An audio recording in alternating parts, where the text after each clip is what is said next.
Halo, perkenalkan, saya Nabila Putri, mahasiswa Prodi S1 Kimia dari Universitas Negeri Surabaya. Saya akan membagikan kegiatan yang saya lakukan selama PKL di PT Semen Indonesia Persero Tbk atau dikenal dengan SIG di Pusat Penelitian Semen di bawah Departemen R&D, di mana berbagai formulasi dan pengembangan dilakukan, salah satunya di Laboratorium Basa dan Instrumen. Pertama, dilakukan pengujian LOI atau Loss of Ignition, yaitu pengujian yang dilakukan untuk menentukan seberapa banyak zat yang akan menguap atau terbakar habis dari sampel ketika dipanaskan dalam suhu tinggi. Pengujian dilakukan dengan menimbang krus kosong, kemudian dicatat sebagai W1, lalu menimbang 1 gram sampel dan dimasukkan ke dalam krus yang telah ditimbang. Kemudian, krus difurnis dengan suhu 950 derajat selama 1 jam. Setelah itu, kurs ditimbang untuk mendapatkan W2 dan dihitung dengan rumus berikut. Selanjutnya, pengujian Freeline, yaitu pengujian yang dilakukan untuk menentukan kadar CaO yang tidak bereaksi sempurna dalam pembakaran klinker sehingga tidak dapat membentuk senyawa silikat. Pengujian dilakukan dengan menimbang 1 gram sampel dan 1 gram strontium nitrat dan dimasukkan ke dalam gelas Erlenmeyer. Sampel yang telah disiapkan kemudian dicampur dengan 60 ml pelarut gliserol etanol dengan perbandingan 1:2, kemudian dikocok dengan rata. Kemudian labu Erlenmeyer dihubungkan dengan kondensor dan dipanaskan selama 30 menit. Setelah 30 menit, larutan dititrasi dengan amonium asetat hingga berubah warna dan dibaca volume larutannya.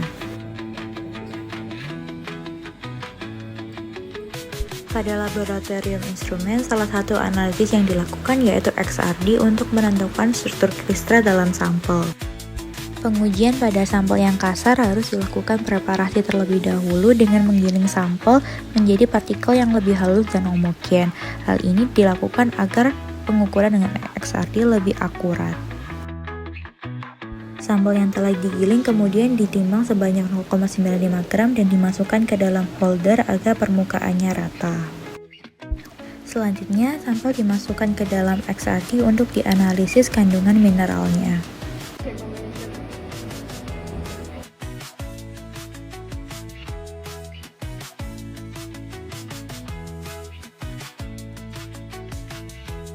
Kembali lagi pada pengujian di laboratorium basa, pengujian selanjutnya yaitu pengujian insoluble, yaitu penentuan kadar zat yang tidak larut dalam asam.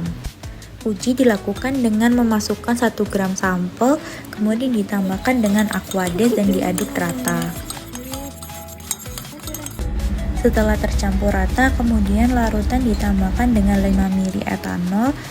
Penambahan dilakukan sambil diaduk terus.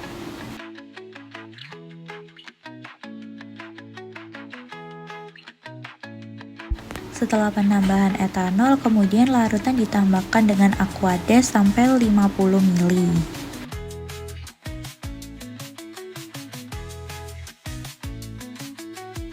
Selanjutnya, larutan dipanaskan sampai mendekati titik didihnya.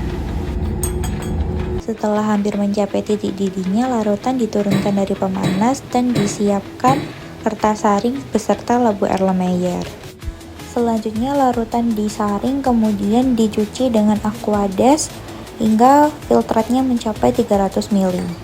Kemudian pindahkan kertas saring ke dalam gelas beker semula dan ditambahkan 100 ml NaOH panas. Kemudian larutan ditambahkan 2 tetes methyl red dan diasamkan dengan HCl di atas panangas hingga larutan berubah menjadi berwarna merah muda. Selanjutnya larutan disaring, kemudian dicuci dengan aquades kembali hingga filtratnya mencapai 300 ml. Setelah filtrat mencapai 300 ml, kemudian menimbang krus platina kosong untuk mendapatkan W1. Lalu kertas saring yang telah dicuci tadi dimasukkan ke dalam krus platina yang telah ditimbang dan difurnis dengan suhu 600-900 derajat Celcius dengan sekurang-kurangnya 30 menit. Setelah dikeluarkan dari furnace, kemudian krus ditimbang untuk mendapatkan W2.